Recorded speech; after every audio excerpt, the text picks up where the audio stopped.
आज अपन वापस आते हैं अपने पार्ट 5 पे। अपन पार्ट 6 पे गए थे।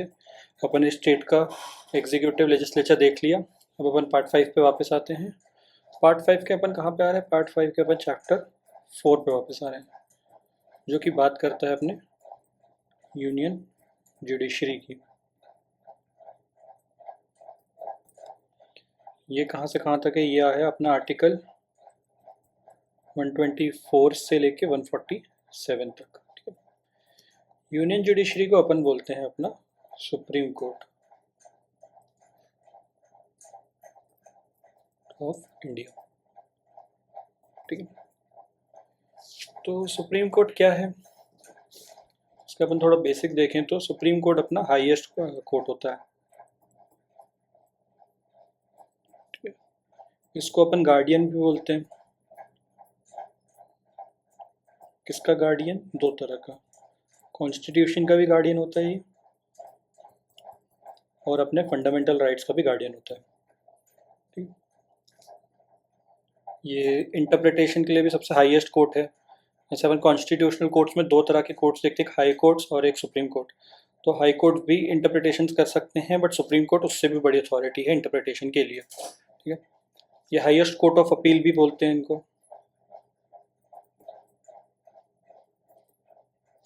अपील।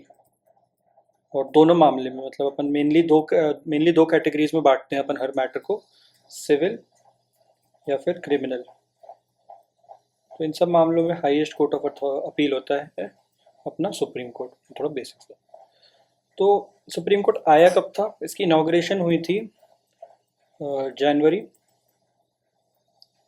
28, 1950 को सुप्रीम कोर्ट अपना इनॉग्रेट हुआ था। ठीक है ना। सिर्फ 2 दिन बाद, कॉन्स्टिट्यूशन के आने के सिर्फ 2 दिन बाद से ही इनॉग्रेट हो गया था। इसने जो है सुप्रीम कोर्ट ने रिप्लेस किया था। किसको रिप्लेस किया था? इसने रिप्लेस किया था फेडरल कोर्ट को, जिससे पहले अपनी हाईएस्ट अथॉरिटी हुआ करती थी। गवर्नमेंट ऑफ इंडिया एक्ट के अंदर फेडरल कोर्ट को हाईएस्ट अथॉरिटी बनाया गया था। उसको रिप्लेस किया सुप्रीम कोर्ट ने जनवरी 28 से।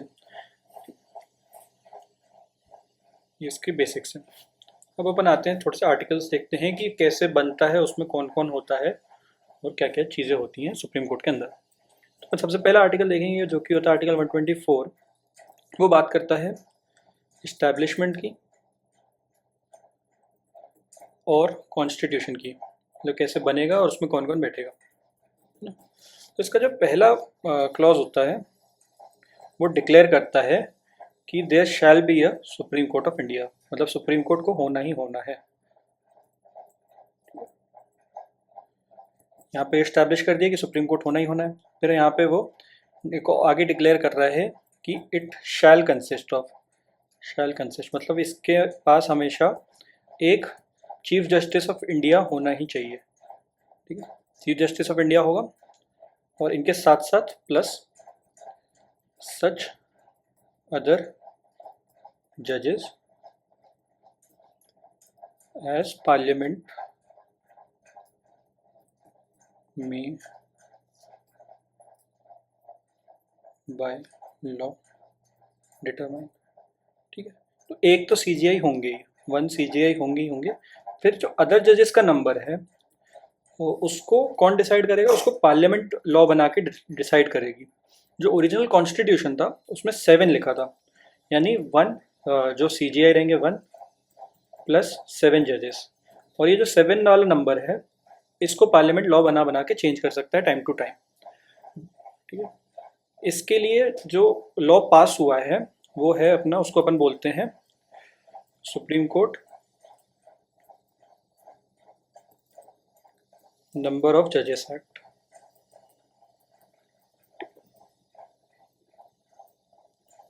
ये पास हुआ था 1956 में। ये इस नाम से एक एक्ट पास हुआ है, इसमें सिर्फ 2 ही सेक्शन है, 2 सेक्शंस है। इसको टाइम टू टाइम अमेंड कर करके इस नंबर को बहुत बार बढ़ा दिया गया है। 7 को बार बार बढ़ाते गए हैं अलग अलग टाइम पे, डिपेंडिंग ऑन द सर्कमस्टांसेस। तो अभी जो करेंटली नंबर चल रहा है, जो लास्ट अमेंडमेंट आई थी इस एक्ट के अंदर, जो लास्ट अमेंडमेंट थी वो थी 2019 की अमेंडमेंट। उससे जो टोटल नंबर है उसको कर दिया है 1 सीजीआई, ये तो परमानेंट है ही, प्लस 33 अदर जजेस। ठीक है, तो करेंटली टोटल स्ट्रेंथ जो है सुप्रीम कोर्ट की वो है 34 जजेस की। और इस अमेंडमेंट एक्ट का नाम है, जो 2019 में अमेंडमेंट एक्ट आया था, वो है सुप्रीम कोर्ट नंबर ऑफ जजेस अमेंडमेंट एक्ट 2019 का, जो लास्ट है। ठीक है, यहाँ पे क्लॉज 1 में डिक्लेयर कर दिया कितने जजेस होंगे और सुप्रीम कोर्ट होगा। अब इनके अपॉइंटमेंट की बात जो है वो अपन को पता चलती है क्लॉज 2 के अंदर। यहाँ बात करता है अपॉइंटमेंट की।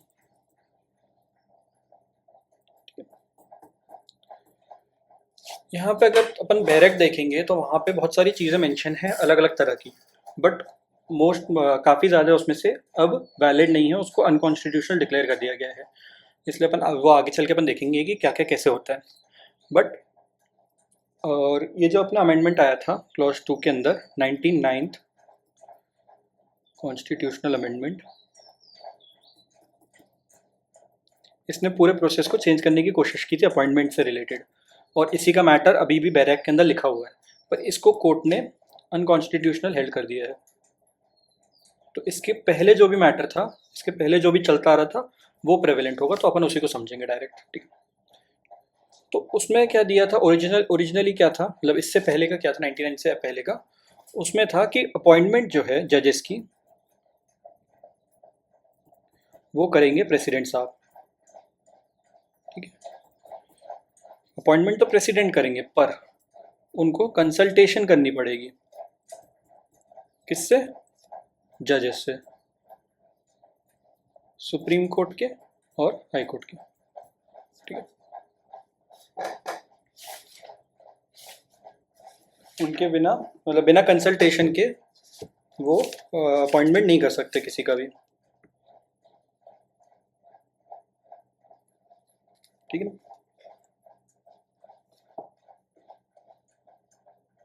पर यहाँ जो अपॉइंटमेंट और कंसल्टेशन का प्रोसेस है ये अदर जजेस के अपॉइंटमेंट से रिलेटेड है। अदर जजेस जो अपन ने नंबर देखे थे उनके अपॉइंटमेंट के लिए है। जो सीजेआई का अपॉइंटमेंट है उसके लिए ऐसा कोई प्रोविज़न नहीं दिया है कि उनका अपॉइंटमेंट कैसे होगा। तो अगर अपन हिस्ट्री में देखें, 1950 में अपना कॉन्स्टिट्यूशन भी आया और अपना सुप्रीम कोर्ट भी इनॉग्रेट हो गया, तो वहाँ से लेके 1973 तक जो सीजेआई का अपॉइंटमेंट था वो ऐसे होता था सीनियरिटी के बेसिस पे, कि जो सबसे सीनियर जज होगा उस टाइम पे उसको चीफ जस्टिस बना दिया जाएगा। ठीक है, 1973 तक ये फॉलो हुआ। एक आध बार इसको अवॉइड करने की कोशिश करी गई, पर जो सुप्रीम कोर्ट के सारे जजेस थे वो लोग एक साथ खड़े थे, तो वो नहीं हो पाया, किसी को स्किप नहीं कर पाए, तो सीनियरिटी के बेसिस पे ही सबको मिलने लगा। पर 1973 में क्या हुआ, ये जो ऑलमोस्ट ट्रेडिशन टाइप बन गया था इसको तोड़ दिया गया। 25 अप्रैल 1973 को, इस दिन को तीन जो सीनियर मोस्ट जजेस थे उस टाइम पे, तीन सीनियर मोस्ट जजेस को, इन सबको स्किप कर दिया गया सीनियरिटी के लिए, मतलब चीफ जस्टिस की पोजीशन के लिए इन तीनों को स्किप कर दिया गया, और जो चौथे नंबर के जज थे सीनियर मोस्ट उनको सीजीआई बना दिया गया। ठीक है, ये डेट इंपॉर्टेंट क्यों है, क्योंकि अगर तुम लोग को पता हो कि 24 अप्रैल को क्या हुआ था, कोई बताएगा 24 अप्रैल 1973 को क्या हुआ था? यस, इस दिन लैंडमार्क जजमेंट आया था।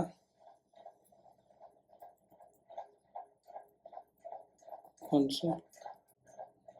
केशव नंद भारती का जजमेंट आया था इस दिन। नंद भारती, जिसमें बेसिक स्ट्रक्चर डॉक्ट्रिन आई थी, बहुत बहुत बड़ा केस था ये, सबसे लैंडमार्क केस माना जाता है कॉन्स्टिट्यूशन के टॉपिक पे, है ना। तो ये आया था 24 अप्रैल 1973 को। तो जो तीन जजेस स्किप करे गए थे वो सब majority वाले थे जिनने इसके फेवर में जजमेंट दिया था केशवानंद भारती में। ठीक है ना, तो इन सबको स्किप करते हुए फोर्थ नंबर के जज को सीजीआई बना दिया गया था, तो ट्रेडिशन को तोड़ दिया गया था। ठीक है, उसके बाद से बहुत केसेस हुए कि कैसे अपॉइंटमेंट होना चाहिए, क्या प्रोसेस होना चाहिए, यहाँ से सब बिगड़ गए एक तरह से देखा जाए तो फिर शुरुआत होती है अपने केसेस की, जिससे अपना इंटरप्रिटेशन आता है अपॉइंटमेंट का। इसमें अपन 5 केस देखेंगे मेनली। जो पहला केस था वो था यूनियन ऑफ इंडिया वर्सेस संकल चंद शेठ। ये था अपना 1977 का जजमेंट। ठीक है, ये 124 से रिलेटेड नहीं है, ये केस रिलेटेड है आर्टिकल 222 से। बट इसमें जो अपन को इंटरप्रिटेशन दी गई थी, इसमें इंटरप्रिटेशन अपन को मिली थी वर्ड कंसल्टेशन की।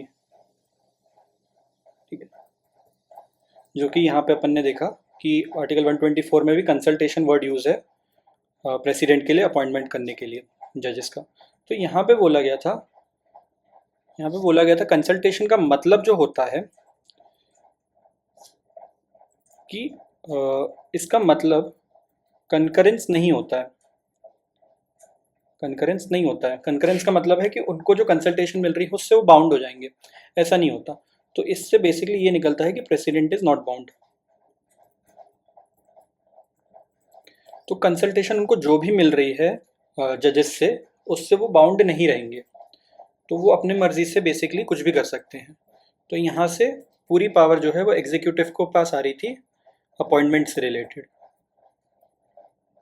इसका बेसिकली तात्पर्य वही निकल रहा है।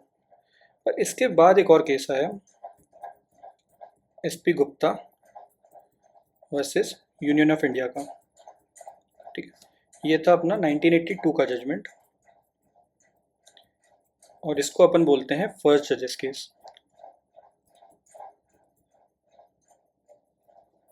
ठीक है, ये केस था आर्टिकल 222 से रिलेटेड। ठीक है ना, तो ये इतना इम्पोर्टेंट नहीं है, बट ये इम्पोर्टेंट इसलिए हो जाता है क्योंकि उसकी इंटरप्रिटेशन जो संकलचंद सेठ वाली इंटरप्रिटेशन है, उसी को यहाँ पे इनने एक्सेप्ट कर लिया, एक्सेप्टेड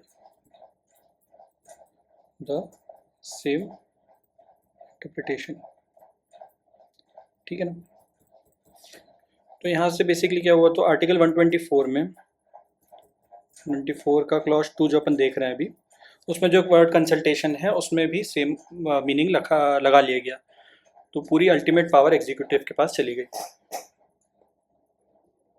बट इनने यहाँ पे ये भी बताया कि इसको भी अपॉइंटमेंट जो भी होगा 124 के अंदर, उसको चैलेंज किया जा सकता है, पर वो एक ही कुछ ही बेसिस दिए, बहुत कम बेसिस है। क्या क्या है वो है, मैलाफाइड, या तो मैलाफाइड है, या फिर जो कंसिडरेशंस है वो इररिलेवेंट है। जिस बेसिस पे उनने अपॉइंटमेंट किया है किसी भी जज का वो इररिलेवेंट है या फिर मैलाफाइड है, यानी बैड फेथ में करा जा रहा है, तो उसको चैलेंज किया जा सकता है, वरना नहीं किया जा सकता। ठीक है, पूरी पावर एग्जीक्यूटिव को मिल गई। जुडिशरी के अपॉइंटमेंट के लिए पूरी पावर एग्जीक्यूटिव को मिल गई। ठीक है, इससे गवर्नमेंट तो बड़ी खुश होगी, बट शायद लॉयर्स नहीं थे, इसलिए क्या हुआ, नेक्स्ट केस पे आया। फिर एक और केस हुआ जो कि है supreme court advocates on record association versus union of India. ये है अपना 1993 का जजमेंट। ठीक है ना, ईयर याद रखना, 1993 का जजमेंट है। इसको अपन बोलते हैं सेकंड जजेस केस। ठीक है, यहाँ पे जो है, यहाँ पे एक 9 जज बेंच थी, 9 जज बेंच। उसने क्या किया, जो एसपी गुप्ता का केस था इसको ओवर रूल कर दिया। तो ये जो इंटरप्रिटेशन थी कि क्या बोलते, consultation does not mean concurrence, उसको बदल दिया गया। ठीक है ना, यहाँ पे बोल दिया गया कि जो चीफ जस्टिस ऑफ इंडिया है उनको प्राइमेसी मिलनी चाहिए अपॉइंटमेंट के रिलेटेड में, प्राइमेसी रिलेटिंग टू अपॉइंटमेंट। किसके अपॉइंटमेंट के, जजेस के, सुप्रीम कोर्ट जजेस और हाई कोर्ट जजेस दोनों के अपॉइंटमेंट के लिए primacy chief justice of India को मिलनी चाहिए, एग्जीक्यूटिव को नहीं मिलनी चाहिए। ठीक है ना, इसमें क्या हुआ, यहाँ पे बेसिकली कलोजियम सिस्टम का बनाया गया। यहाँ पे क्या बोला गया कि जो चीफ जस्टिस ऑफ इंडिया अपना ओपिनियन बनाएंगे उसके लिए उनको 2 सीनियर मोस्ट जजेस, किसके, सुप्रीम कोर्ट के, उनके साथ मिलके मतलब सीजीआई प्लस 3 लोगों को 2 सीनियर मोस्ट जजेस को मिला के इन तीनों को मिल के अपने ओपिनियन पे आना है। ठीक है, तो ये एसपी गुप्ता के केस में बताया गया। पर यहाँ पे ये भी बोला गया कि यहाँ पे 3 लोग ओपिनियन तो दे रहे हैं अपना, बट जब तक वो सीजीआई के ओपिनियन से मैच नहीं खाता है, मतलब सीजीआई के पास बेसिकली वीटो पावर है यहाँ पे। ठीक है, तो सीजीआई के कंफर्मिटी में होना चाहिए जो भी कॉलेजियम का डिसीजन आ रहा है। तो अगर सीजीआई चाहे तो किसी भी कैंडिडेट को वो वीटो पावर से हटा सकते हैं। और यहाँ पे ये भी बताया गया जो सीजीआई की पोजीशन होगी वो सीनियरिटी के बेसिस पे आएगी।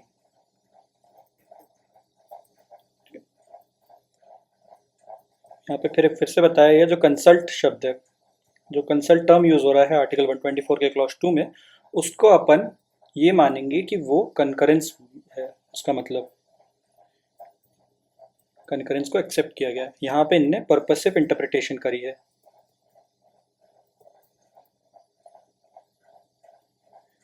तो यहाँ पे जो अटेम्प्ट है वो बेसिकली ये है कि एग्जीक्यूटिव को जुडिशरी से अलग करना है।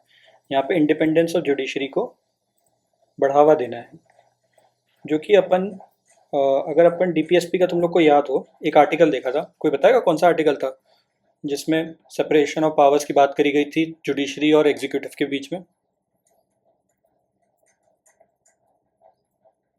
नहीं, आर्टिकल 51 में तो पीस, इंटरनेशनल पीस की बात करी गई है। ठीक है, तो यहाँ पे जो कोलिजियम सिस्टम है वहाँ पे 2 जजेस की बात की है, 2 सीनियर मोस्ट जजेस, और उसमें बोला है कि सीजीआई की कंफर्मिटी भी होनी चाहिए साथ साथ। इनकी तो हो ना हो, बट इनकी होनी चाहिए सीजीआई की। तो बेसिकली यहाँ पे अपन को देखने मिल रहा है कि सीजीआई अकेले भी किसी को नॉमिनेट कर सकते हैं अपॉइंटमेंट के लिए, और वो प्रेसिडेंट बाउंड हो जाएगा उससे, क्योंकि यहाँ पे उन्होंने कंकरेंस का मतलब दे दिया कंसल्ट को। तो यहाँ पे भी थोड़ी दिक्कतें आने लगी कि सीजीआई के पास वीटो पावर थी काइंड ऑफ। तो उसके लिए एक नया केस हुआ। यहाँ पे अपन देखते हैं, जो अपन ने कल भी मेंशन किया था मैंने, एडवाइजरी जुरिस्डिक्शन जो होता है सुप्रीम कोर्ट के पास, उसका एक्सरसाइज किया गया प्रेसिडेंट द्वारा, या आर्टिकल 143 के अंदर जो होता है, इसका इस्तेमाल करते हुए कुछ क्वेश्चन रखे गए प्रेसिडेंट के द्वारा कोर्ट के सामने। तो उसकी जजमेंट आई फिर अगली, जिसको अपन बोलते हैं इन री प्रेसिडेंशियल रेफरेंस।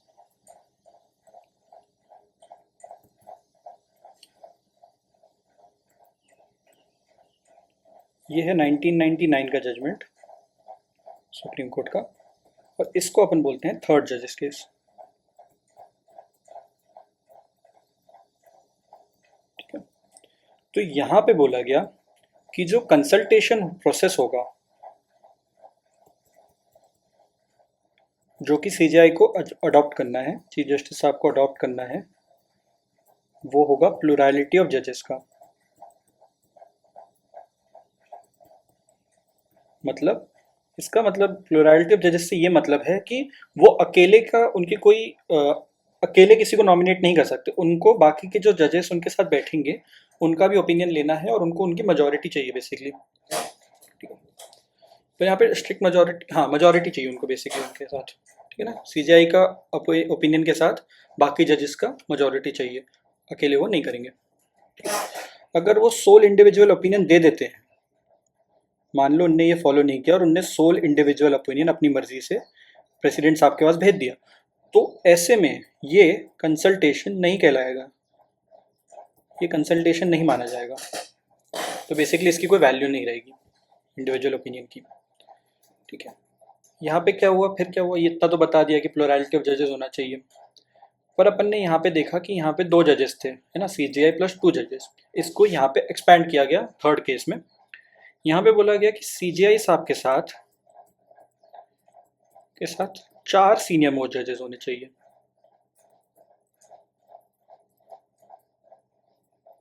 4 सीनियर मोस्ट जजेस, तो बेसिकली 5 होंगे टोटल, 5 लोग बैठ के डिसाइड करेंगे, है ना। ये होगा अपॉइंटमेंट के related, appointment for SC supreme court जज के लिए। ठीक है, यहाँ पे बोला गया कि यहाँ पे 5 लोग हो गए, तो यहाँ पे साथ में बोला गया कि अगर दो जजेस एडवर्स ओपिनियन दे रहे हैं, मतलब वो सीजीआई के कोई अपोजिट ओपिनियन दे रहे हैं, मतलब सीजीआई इस बंदे को रिकमेंड करना चाहते हैं पर दो जन बोल रहे हैं कि इसको नहीं करना चाहिए, तो सीजीआई इस बंदे को नहीं भेज सकते, इसका रिकमेंडेशन नहीं दे सकते, है ना।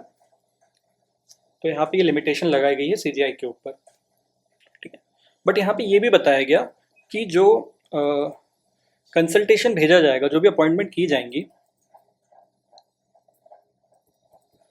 उसमें सीजीआई की कंफर्मिटी होनी चाहिए। मतलब अगर सीजीआई किसी को रिजेक्ट कर रहे हैं तो भले ही बाकी लोग भी उसको एक्सेप्ट कर रहे हो, पर अगर सीजीआई ने रिजेक्ट कर दिया तो वो रिजेक्टेड माना जाएगा। तो सीजीआई की वीटो पावर अभी भी समवॉट मेंटेन्ड है, बट वो लिमिटेड कर दी गई है इन सब के वजह से, इसकी वजह से, ठीक है। तो ये हो गया अपॉइंटमेंट रिलेटेड सुप्रीम कोर्ट जज के। बट अगर ट्रांसफ़र करना है किसी हाई कोर्ट जज का तो क्या होगा? ट्रांसफ़र ऑफ हाई कोर्ट जज, मतलब एक हाई कोर्ट से, ये एक हाई कोर्ट है, इस हाई कोर्ट से किसी जज को उठा के दूसरे हाई कोर्ट में ट्रांसफ़र करना है, तब क्या बैठेंगे? तब होगा, तब भी प्रोसेस बताया गया कि सीजीआई प्लस 4 मेंबर्स होंगे, ठीक है। 4 मेंबर्स ये होंगे सुप्रीम कोर्ट के ही जजेस, सीनियर मोस्ट सुप्रीम कोर्ट के सीनियर मोस्ट जजेस। पर इसके साथ साथ दोनों chief justice of relevant high courts. Relevant high courts मतलब जहाँ से भेजा जा रहा है उस कोर्ट के चीफ जस्टिस, और जहाँ पे भेजा गया है वहाँ के चीफ जस्टिस। तो दोनों जगह के चीफ जस्टिस का भी ओपिनियन आपको लेना पड़ेगा, है ना। इन सब की कंसल्टेशन के साथ आप किसी का ट्रांसफ़र एक हाई कोर्ट से दूसरे हाई कोर्ट करवा सकते हैं। ये भी प्रोसेस बता दिया अपन को, पर ये है सिर्फ ट्रांसफ़र के लिए। अगर किसी का अपॉइंटमेंट होना है, अपॉइंटमेंट कहाँ पे अब हो रहा है? हाई कोर्ट के अंदर। सुप्रीम कोर्ट के लिए तो अपन ने देख लिया कि सीजीआई प्लस 4 सीनियर मोस्ट थे, ये थे सुप्रीम कोर्ट के लिए। बट हाई कोर्ट के लिए क्या है? हाई कोर्ट के लिए इसको थोड़ा रिलैक्स्ड है, यहाँ पे सिर्फ 2 सीनियर मोस्ट चाहिए, ठीक है। ये पूरा उनने प्रोसेस बताया है। फिर इनके साथ साथ, ये पूरे प्रोसेस बताने के साथ साथ उनने एक और बताया है कि जो डिसीजन होगा, किसका डिसीजन होगा? कोलिजियम का जो भी डिसीजन होगा वो कंसेंसस से आना चाहिए, मतलब सबका मिली वो, सबको कंफर्म करना चाहिए, सबका वो होना चाहिए, ठीक है। और ये तो है ही, कंसेंसस हो गया, बट सीजीआई के साथ भी कंफर्मिटी होनी चाहिए।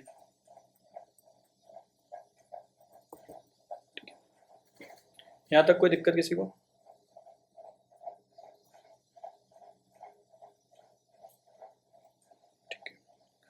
तो अपन ने पूरा देख लिया, तीन केसेस देख लिए, जिससे बेसिकली पहले एग्जीक्यूटिव के पास पावर थी, फिर जुडिशरी के पास आ गई, पर फिर जुडिशरी की पावर को भी थोड़ा लिमिट कर दिया गया ताकि उसको थोड़ा एक्सपैंड किया जा सके, है ना, कहीं पे भी मिसयूज़ ना हो। ये आया अपना 1999 में आखिरी जजमेंट। पर फिर क्या हुआ? फिर आया अपना एक 99th कॉन्स्टिट्यूशनल अमेंडमेंट एक्ट। ये मैंने इंट्रो में थोड़ा सा बताया था कि इससे पूरा चेंज कर दिया गया अपॉइंटमेंट के सेटअप को। तो अभी तक जो भी सेटअप हुआ था, बेसिकली कॉलेजियम सेटअप हो गया था थर्ड जजेस केस के बाद से, उसको चेंज करने की कोशिश की है। इसने क्या किया, इस अमेंडमेंट ने क्या किया? जो आर्टिकल्स अपन अभी देख रहे थे, आर्टिकल्स 124 का क्लॉज 2, 127 और 128 को अमेंड कर दिया। इसके साथ साथ ये तो अमेंड हुआ है, ठीक है, मतलब इनको चेंज किया गया है। थोड़े इंसर्ट भी करे गए हैं आर्टिकल्स। कौन से इंसर्ट किए गए हैं? 124A, B and C। 124A, 124B, 124C add हुए हैं। इसके साथ साथ एक और एक्ट पास हुआ है जिसको बोलते हैं नेशनल जुडिशियल अपॉइंटमेंट्स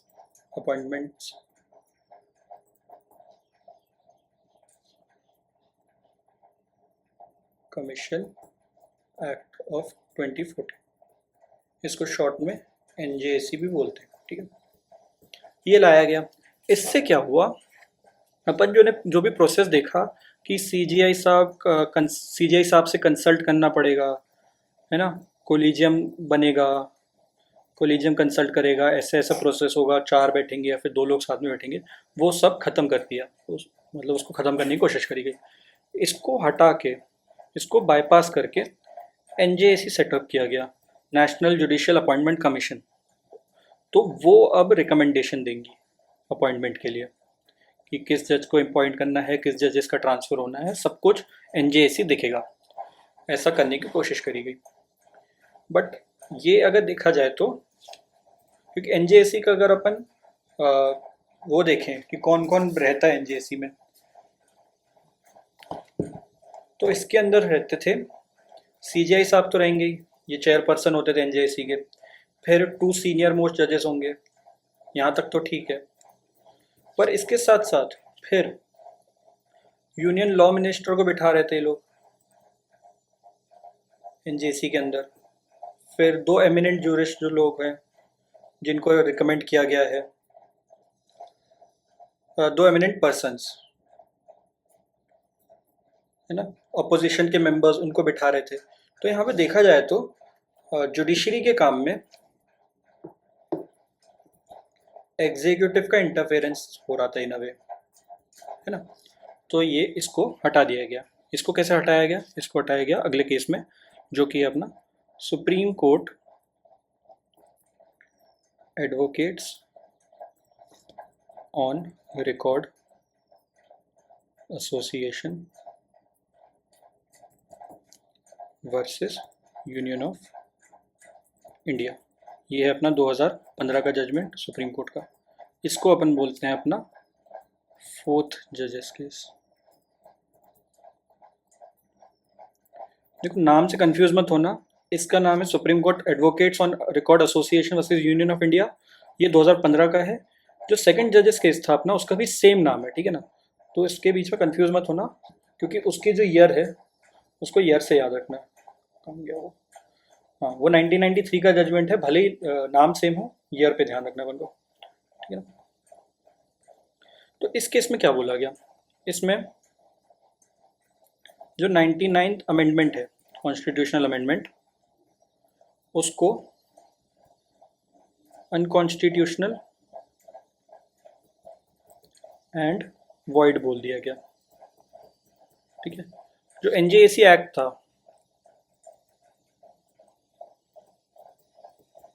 उसको स्ट्रक डाउन कर दिया गया, है ना। क्यों, किस बेसिस पे किया गया? कि जो इंडिपेंडेंस ऑफ जुडिशरी है, इंडिपेंडेंस ऑफ जुडिशरी, वो इन्फ्रिंज हो रही थी बेसिकली इस एक्ट से, इस अमेंडमेंट से। तो इस ग्राउंड पे उसको स्ट्रक डाउन कर दिया गया। तो और इसके पहले जो कोलिजियम सिस्टम था, जो अपना सेकंड केस में बताया गया था और थर्ड केस में एक्सपैंड किया गया था, उसको रिवाइव कर दिया गया, ठीक है। यहाँ पे इंटरेस्टिंग बात ये है, जो ये वाला केस है अपना 4th जजेस केस, इसमें जो जितने भी जजेस थे ऑलमोस्ट सब ने कोलिजियम सिस्टम को बताया कि हाँ गलत है, उसमें बहुत सारी कमियां हैं, बट उसको जो सही करने का तरीका है वो एनजेएसी तो नहीं है, ऐसा बेसिकली बोला गया है। उनने बोला है कि इसको इम्प्रूव करने की ज़रूरत तो है, ठीक है, सबने एक्नॉलेज किया है, बट अभी तक एज सच कोई नया तरीका आया नहीं है। तो जो सिस्टम सेकेंड और थर्ड केस में से इस्टेब्लिश हुआ था वही चलता आ रहा है। अपॉइंटमेंट समझ आया सबको पूरा? मतलब सुप्रीम कोर्ट के जजेस का, हाई कोर्ट के जजेस का ट्रांसफ़र, और सीजीआई की अपॉइंटमेंट होगी सीनियरिटी के बेसिस पे, ठीक है ना।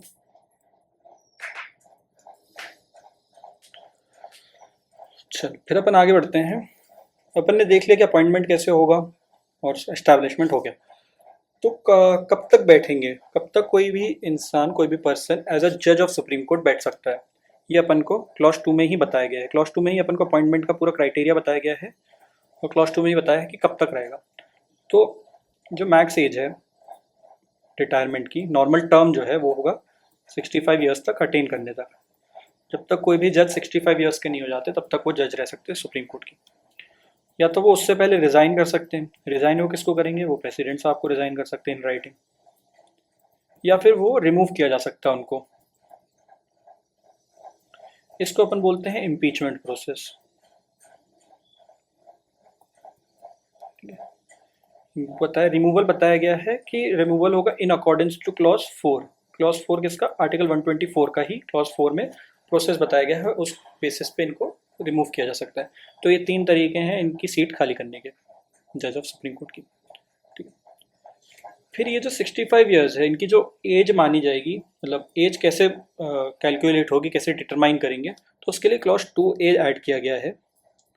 उसमें क्या बताया गया है कि जो पार्लियामेंट है वो लॉ बना के डिटरमाइन कर सकती है कि कौन सी अथॉरिटी डिटरमाइन करेगी किसी भी जज ऑफ सुप्रीम कोर्ट की एज। उसमें बस इतना बताया गया है, सो नॉट इम्पोर्टेंट। अब अपन आते हैं क्लॉज 3 में, जो बात करता है क्वालिफिकेशंस की, कौन सुप्रीम कोर्ट का जज बन सकता है। ठीक है, इसमें एक कंपलसरी क्राइटेरिया है और 3 एडिशनल है, मतलब उनमें से कोई भी एक फुलफिल हो जाएगा तो कोई जज ऑफ सुप्रीम कोर्ट के लिए क्वालिफाई हो जाएगा। कंपलसरी क्या है, कंपलसरी है सिटीजन ऑफ इंडिया। ठीक है, ये तो होना ही होना है, और इसके साथ साथ इनके साथ साथ एक चीज़, कोई भी एक चीज़ होनी है तीनों में से। पहली क्या है, पहली है 5 ईयर्स का एक्सपीरियंस होना चाहिए एज हाई कोर्ट जज। किसी एक हाई कोर्ट में हो सकता है या फिर 2 से ज़्यादा हाई कोर्ट्स में भी हो सकता है। ठीक है ना, ये होगा, या फिर 10 ईयर्स एज एडवोकेट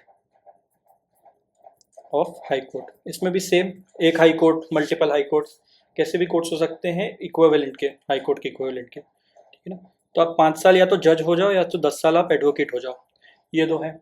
और एक तीसरा भी है, तीसरा सबसे इंटरेस्टिंग तीसरा है कि आप एक डिस्टिंग्विश्ड ज्यूरिस्ट हो, मतलब हाईली क्वालिफाइड, बिल्कुल अलग तरह के ज्यूरिस्ट हैं। बट कौन डिटरमाइन करेगा कि आप डिस्टिंग्विश्ड ज्यूरिस्ट हैं, इसमें जो ओपिनियन आएगा वो होगा प्रेसिडेंट का।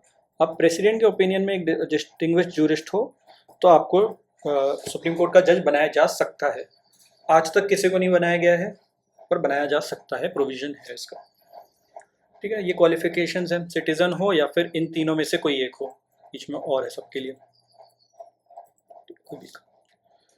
फिर देखते हैं कि आपको निकाला कैसे जा सकता है, इसके लिए अपने पास है क्लॉज 4।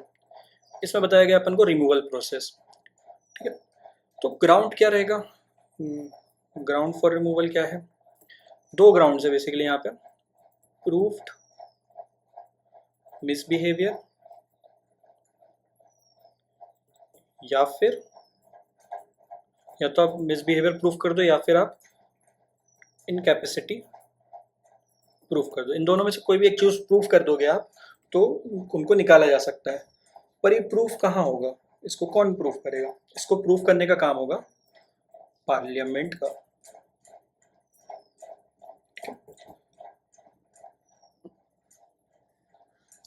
तो यहाँ पे प्रोसेस क्या होता है, ये ग्राउंड हो गए अपने पास 2, इसका प्रोसेस क्या होता है। इसका प्रोसेस होता है कि पहले एक एड्रेस प्रूफ, एक एड्रेस दिया जाता है पार्लियामेंट के सामने। बट इससे पहले अपन आते हैं एक सेकंड क्लॉज 5 में, एक सेकंड जंप करते हैं अपन, क्लॉज 4 पे वापस आएंगे। क्लॉज 5 में एक इंपॉर्टेंट चीज़ है कि पार्लियामेंट जो है वो बाय लॉ बना के रेगुलेट कर सकता है। क्या, 2 चीज़ें, पहले प्रोसीजर फॉर प्रेजेंटेशन,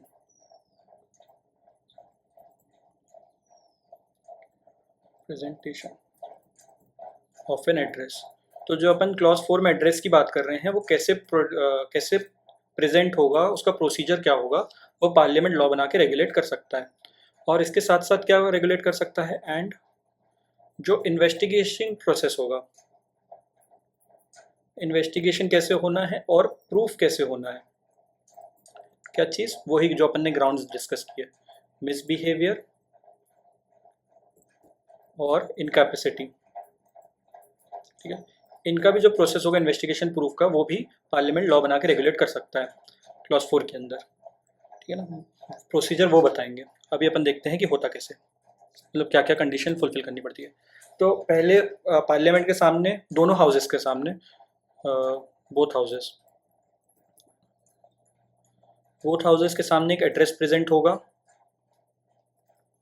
ठीक है, उसमें बताया जाएगा सब कुछ। फिर इसके बाद अगर जो हाउसेस के सामने पेश हो रहा है उसको जो है मेजॉरिटी से उसको पास होना पड़ेगा, है ना, हाउस के अंदर। उसको पास होने के लिए मेजॉरिटी कैसी लगेगी? यहाँ पे उसको लगेगी स्पेशल मेजॉरिटी।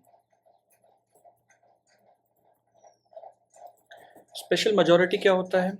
जो टोटल मेंबरशिप है हाउस की, उसका 50% प्लस वन उसकी मेजॉरिटी, टोटल मेंबरशिप की मेजॉरिटी चाहिए। और इसके साथ साथ एंड जो सिटिंग एंड वोटिंग है, मतलब उस समय जितने मेंबर प्रेजेंट है, ये तो इन जनरल मेंबरशिप है टोटल उस हाउस की, बट उस प्रोसेस के दौरान जो भी बैठे हैं और वोट कर रहे हैं, उनकी भी 2/3 मेजॉरिटी चाहिए। इसको अपन स्पेशल मेजॉरिटी बोलते हैं। अगर ये मेजॉरिटी फुलफिल हो गई है ना, 50% प्लस वन और 2/3 मेजॉरिटी, तो और ये दोनों हाउसेज से पास करना है, एक बार एक हाउस की टोटल मेंबरशिप प्लस वन और सिटिंग एंड वोटिंग और दोनों हाउस की, ठीक है। तो जब वो हो जाएगा तो पास मान लिया जाएगा, फिर उसको भेजा जाएगा प्रेसिडेंट साहब के पास, और प्रेसिडेंट साहब जब उसको देखेंगे तो उसके बेसिस पे वो एक ऑर्डर पास कर सकते हैं, जिससे ये इफेक्ट होगा कि जो जज हैं उनको रिमूव मान लिया जाएगा।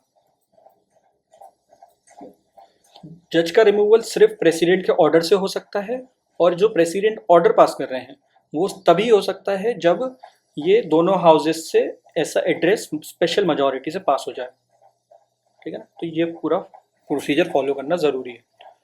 तो इससे अपन देख रहे हैं कि जो जजेस ऑफ सुप्रीम कोर्ट है उनको निकाला तो जा सकता है, पर उनको निकालने का प्रोसेस का थोड़ा मुश्किल रखा है।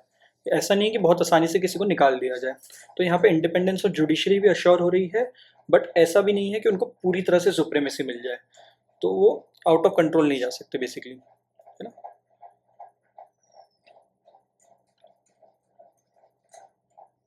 जो अपन बात करते हैं डॉक्ट्रिन और चेक एंड बैलेंस की, वो यहाँ पे मेंटेन्ड है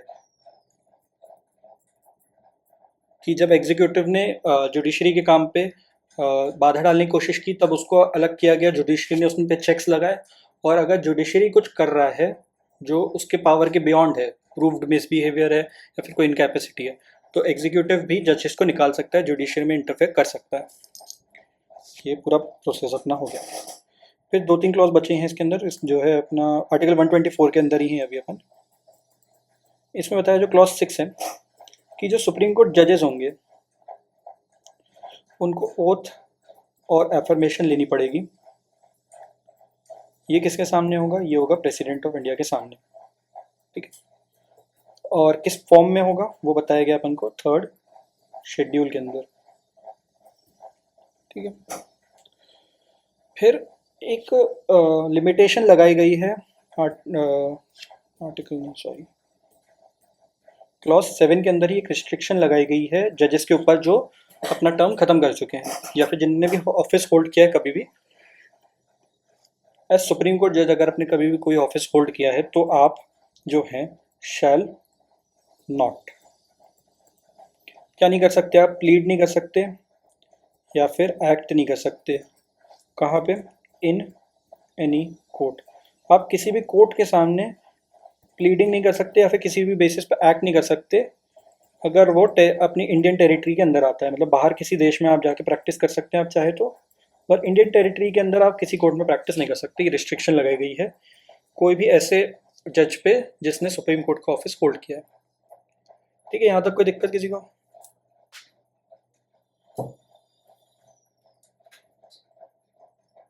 hello. But they can do arbitration. अब इसका नहीं पता भाई। क्लॉज 7 में तो इतना पता है कि किसी कोर्ट में या किसी भी अथॉरिटी में वो प्रैक्टिस नहीं कर सकते।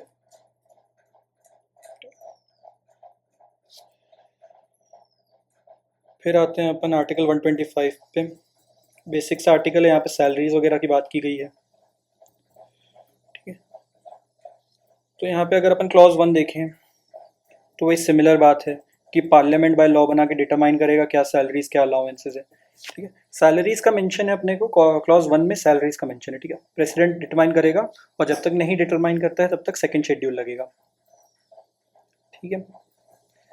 क्लॉज 2 अपन को बता रहा है आर्टिकल 125 का कि प्रिविलेजेस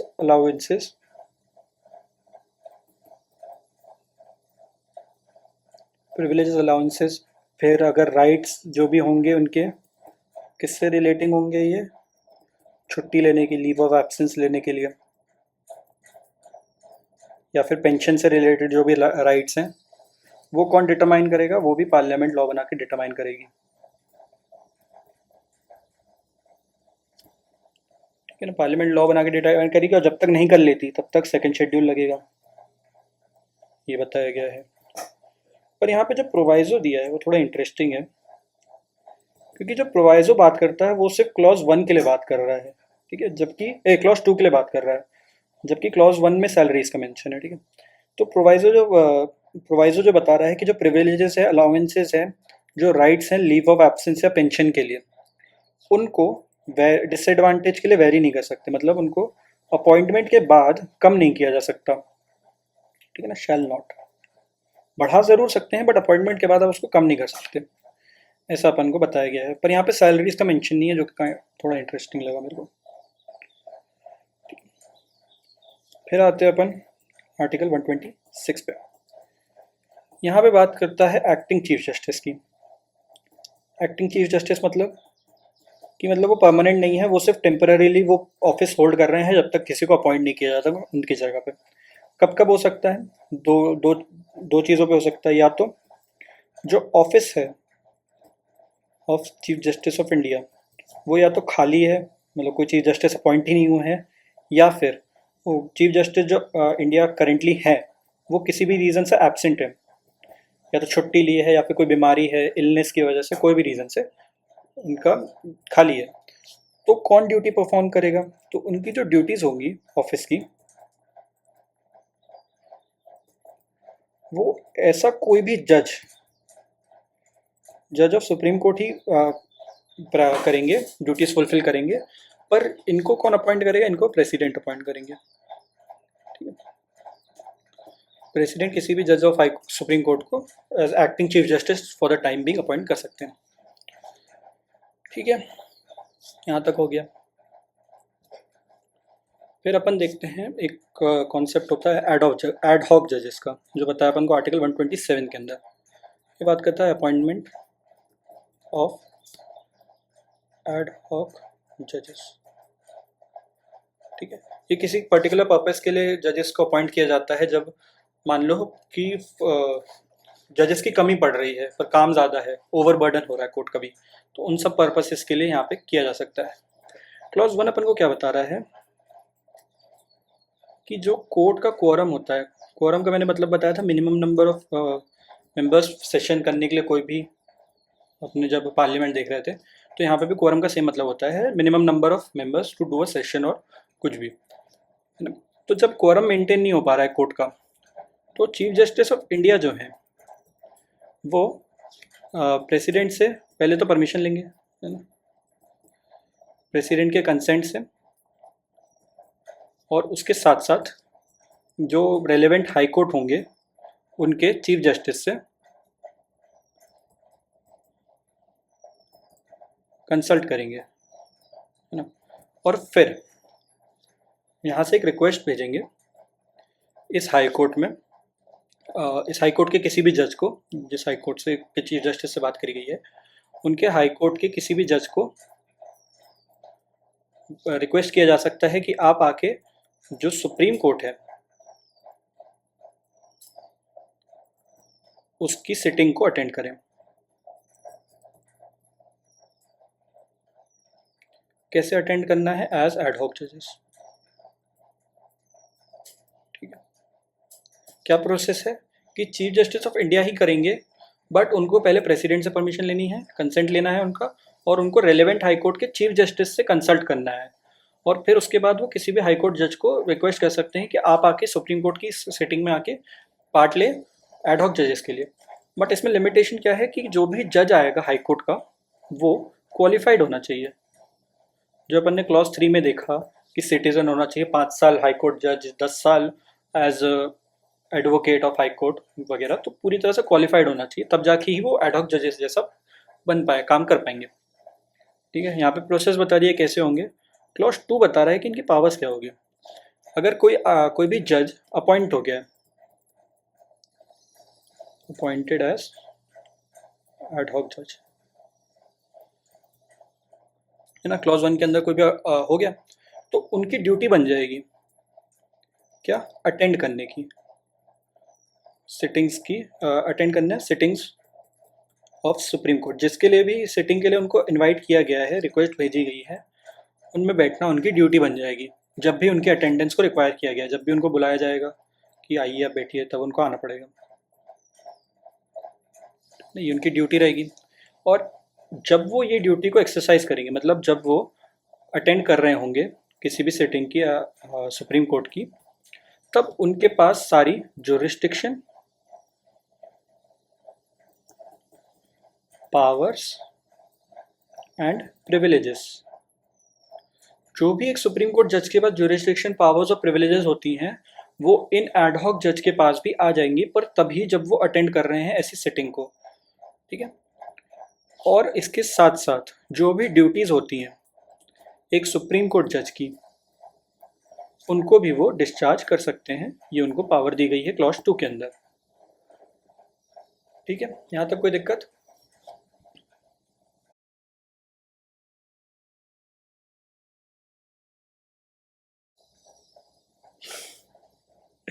चलो ठीक है, आज के लिए इतना ही करते हैं। कोई दिक्कत हो तो बताओ।